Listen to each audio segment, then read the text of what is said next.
Alfonso, una pregunta muy sencilla. ¿Cómo combinar el entretenimiento con la cultura?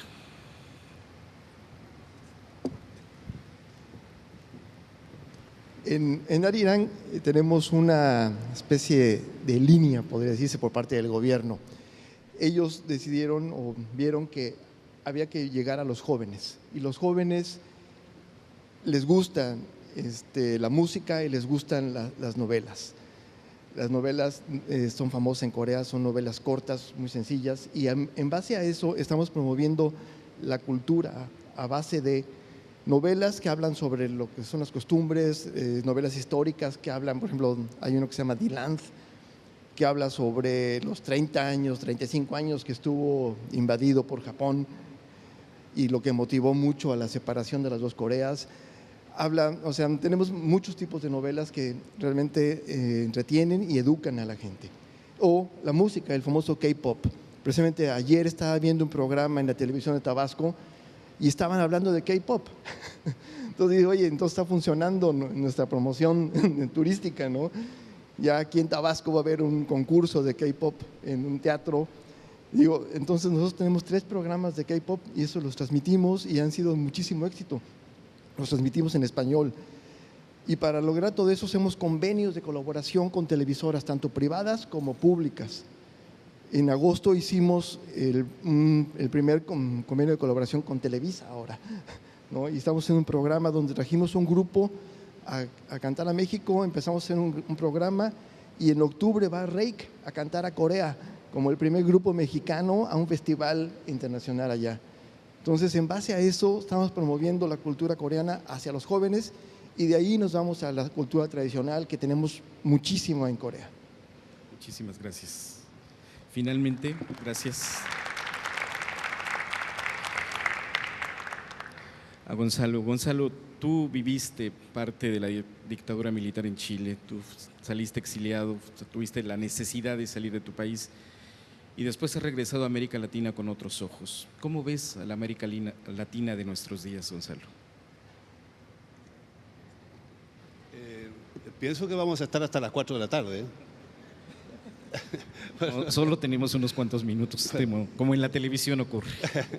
Para empezar, una acotación, querida Beatriz, y es que eso de que hay censura en todos los canales internacionales, en el caso nuestro al menos no es así. Y no es así por una razón fundamental. La Constitución Política del Estado, en su artículo 5, prohíbe la censura.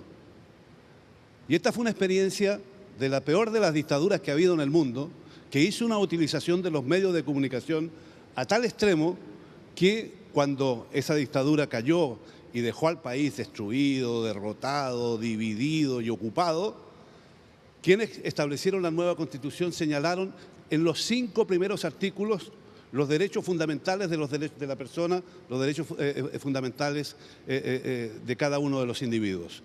Y luego se refiere concretamente a la no existencia de censura que tiene que haber en el país. De hecho, no lo existe, por lo tanto, en el caso de nuestro canal de televisión. Segundo, en relación con la experiencia personal y lo que fueron y de cómo se ve hoy día América Latina con mis ojos, es un privilegio tener la suerte de contarlo aquí en esta audiencia tan selecta, pero es un tema difícil, es un tema muy complejo, muy difícil. Resumido, yo diría que para mí el exilio fue una experiencia muy dura, porque llegué a un país donde hay gente muy maravillosa, pero que son de apariencia dura. Los alemanes son aparentemente muy duros, hasta que uno descubre que tienen un corazón muy grande y muy generoso, y eso lleva tiempo. Y eso se consigue luego de aprender alemán y se consigue después de trabajar con ellos y de convivir con ellos. Y para mí fue una experiencia riquísima también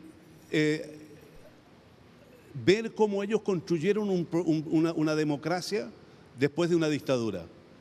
Y además de eso, no solo en relación con las libertades del establecimiento de un parlamento, sino que cómo construyeron una economía social de mercado. Y cuando hoy día el mundo se pregunta por qué a Alemania le va mejor que a otros países de Europa, la razón es que todavía existe esa economía social del mercado, y que en el fondo lo que dice es que todo el que produce riqueza tiene que beneficiarse de ella. Y por esa razón son los propios empresarios alemanes los interesados en trabajar con los sindicatos y los interesados en que al menos chorree suficiente riqueza para que pueda haber un confort, para que pueda haber un bienestar de la población. ¿Cómo veo yo América Latina? La veo hoy en una situación muy difícil, muy complicada. ¿Por qué? Porque muchos sueños se están quebrando o están en discusión. Desde luego, el sistema neoliberal que manda en todas partes, también tengo entendido de alguna manera aquí en México, o el sistema no responde, no es suficiente, crea problemas en todos los campos. La juventud es una muestra, con su actitud muestra claramente por dónde van las cosas en ese sentido. Pero también están en crisis otros sueños, como el sueño del socialismo y el socialismo real. Y entonces mucha gente empieza a quedar abandonada, trata de buscar caminos y no los encuentra. Y entonces ahí yo pienso que surge una necesidad muy grande, y a eso contribuimos nosotros con nuestro programa, especialmente con el programa que estoy haciendo, a debatir sobre todos estos temas, a analizar con expertos, con gente que sabe por dónde pueden ir las cosas, y cómo los problemas que vemos a diario forman parte de toda una globalidad. Y entonces creo que ahí es muy difícil, en pocas palabras, describir qué está pasando, pero al menos esos dos aspectos a mí me parece que son fundamentales, y me parece que es fundamental también tenerlo muy claro desde el punto de vista del trabajo de quienes hacemos televisión pública con responsabilidad y con seriedad, y quienes estamos absolutamente convencidos de que esa televisión a futuro solamente puede tener un gran desafío, un gran desarrollo si a nivel de los países se fortalecen las alianzas, y a nivel internacional también podemos trabajar juntos, coproducir juntos y pensar el futuro de forma diferente. Muchas gracias. Pues de esta manera llegamos al final de esta mesa. Noticias culturales, cómo se cubren las noticias culturales en la televisión. Agradecemos a Beatriz, Chin Yun Cao, a mi amigo Gonzalo Ernesto Cáceres, a Alfonso Guerrero Parada, por su atención y por toda la atención de nuestros televidentes, cibernautos y la gente que nos sigue a través de las distintas plataformas de Canal 22. Muchas gracias. Gracias a ustedes. Pues emocionante escuchar estas diferentes propuestas y concepciones de lo que es lo cultural. Diferentes también propuestas de televisión desde Asia, que podría parecernos completamente ajeno y extraño, pero que de alguna manera buscan ciertos contenidos muy similares, ciertas aspiraciones muy similares, y también una idea de cultura mucho más amplia que aquella que se detiene únicamente en la belleza o en el placer estético. Algo, por ejemplo, de lo que se ha trabajado mucho aquí en Canal 22, una cultura con contexto, una cultura con geografía, una cultura con elementos circunstanciales, además de todo esto que tiene que ver con la belleza y con la estética.